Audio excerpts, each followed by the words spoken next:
Magandang araw mga kaibigan. Pag-usapan natin ngayon ang pahayag ni Senator Mig Zubiri tungkol kay Pangulong Marcos. Ito, medyo matinding pasaring ito eh. Kasi yung pahayag ng Pangulo na wala daw siyang kinalaman sa pagkasibak ni Senator Zubiri as Senate President. So, pinapalabas niya na ang nagsisinungaling si Zubiri. Kaya lang, tinanong ng media ano ang masasabi ni Zubiri. Yung pag-deny ng Pangulo. Nako, napakaganda ang pahayag. Ito, to me, pasaring ito eh. Promesbak si Senator Zubiri. So, ano ang comment ni Senator Zubiri? Yan ang tatalakayin ngayon. Dito sa... by the way, yung gustong mag-order ng dark chocolate, pwede na kayong mag-order. Ito ang number 0916-9000-997. Kontakin nyo lang ito. Dito sa headlines ng Philippine Star, Marcos Jr. knew of Mig's looming ouster but denies Han. Nako, unti-unti nang nabubuking ang palasyo. Kasi palagi silang deny eh. Ang unang nagdi-deny si Senator Escudero, Senator Jinggoy, na sila-sila lang daw na mga senador ang nag-usap-usap at walang kinalaman ang Malacanang. O ito ngayon, nagsalita ang Pangulo sa Brunei. Inamin niya na alam niya na papalitan na si Zubiri. Okay, ito yung statement ng Pangulo. Basahin na ito. It was Senator Cheese. The minute he started thinking about it, he already brought it up and he said, I think I'm going to try to be the Senate President. What's my situation? What do you think? And I did not speak to any parties at any point simply because I was out of town. Yung out of town, nasa Dumaguete daw, nasa Tacloban si PBBM nagdi-distribute ng ayuda para sa El Nino. So wala siya sa Manila nung nangyari itong kudita. So sabi niya wala siyang kinalaman. Kaya lang dito, inadmit niya na habang binibilang yung boto, he was being brief, or he was monitoring the result of the voting. Ito, sabi niya, that morning I was asked if I would issue a statement on the change of leadership and I said, why? Has it changed? They said, well, someone is moving. Okay, so when I landed back in Manila at about 3 or 4 in the afternoon, I learned that it was over. It has changed. Senator Mix has stepped down.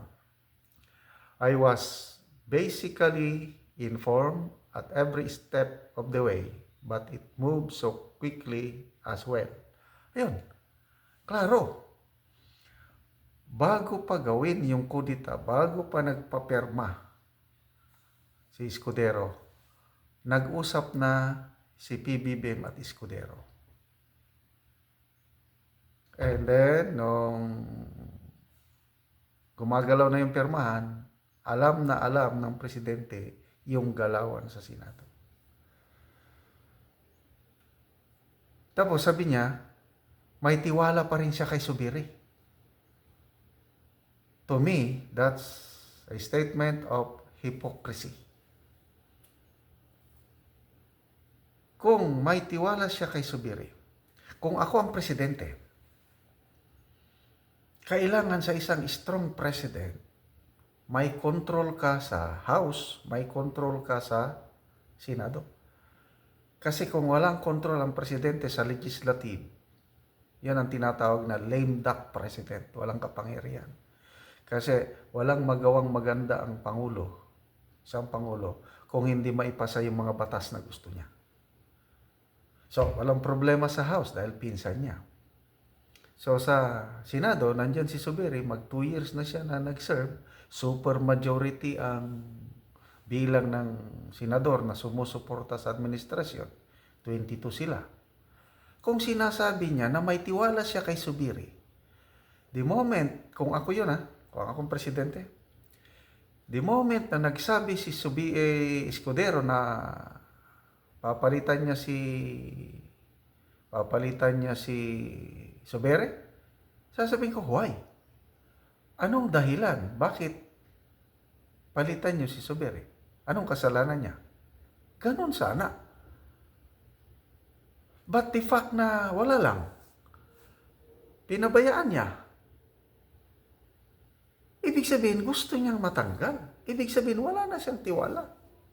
Ganon ang aking opinion. Kaya hindi ako maniwala nga wala siyang blessing.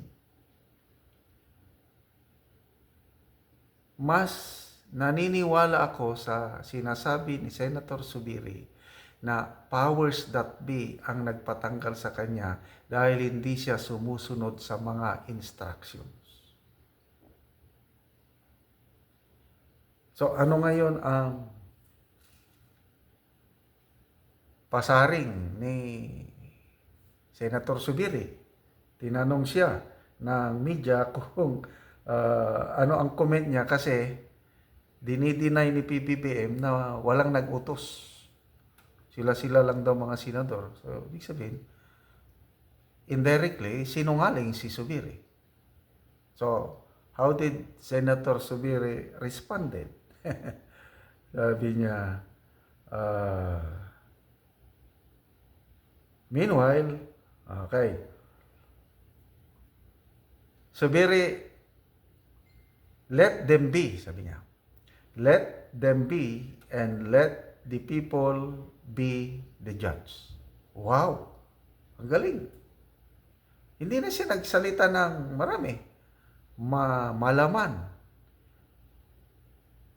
Walang kinalaman ang Malacanang, ang presidente, sa pagkatanggal niya.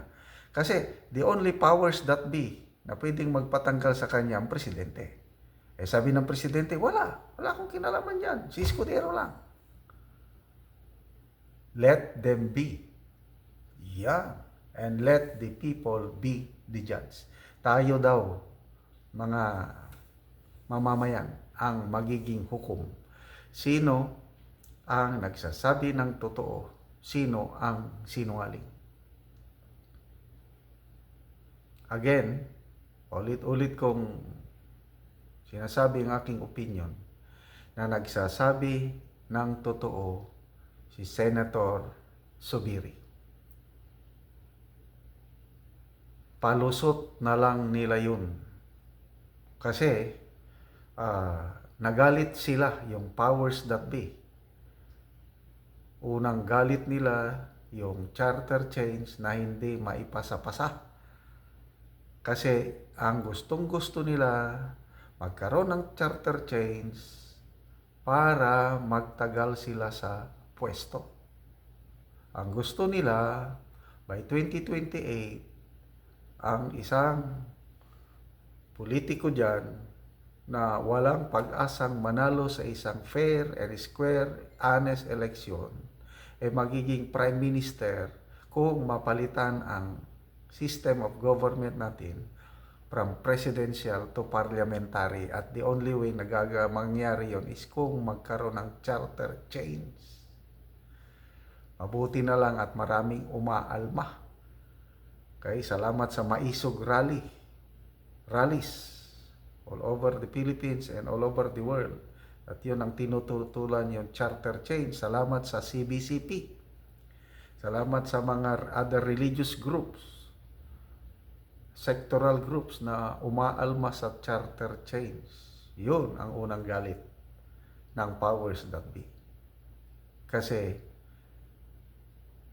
si Senator Zubiri hindi niya kayang i-manipulate o diktahan ang mga senador na ipasa ang charter change. Ang pinakamalaking galit, PDEA leaks. Kasi nasasangkot sila. na bakit kung totoong nagsisinungaling si Morales, di pabayaan lang nila. Dahil sinungaling, sinong maniniwala sa sinungaling? O again, let the people be the judge kung nagsisinungaling si Morales o hindi. O bakit may CCTV camera na nabanggit ang pangalang Lam, James Kumar. Ibinabribe si Morales para hindi na magsalita. O kaya winawarningan, tinatakot, napapatayin siya. O yun, bakit ang James Kumar na pag-attend sa hearing biglang nagkasakit. Nag-Zoom meeting na lang, nag-Zoom attendance, yun pala. Wala sa ospital dahil ang kanyang suot, hindi naman suot sa ospital, suot man sa mamahaling bathrobe ng hotel. Let the people be the judge. Saludo ako sa iyo, Senator Zubiri. Mabuhay ka. Sana mas marami pang senador nga katulad mo, yung grupo nyong Sulid 7 sa Senado. Aasahan namin yan na kayo ang fiscalizer. Huwag nyong pabayaan na lapastangan ng mga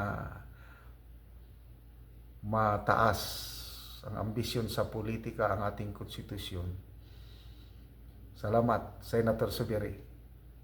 Maraming naniniwala sa iyo.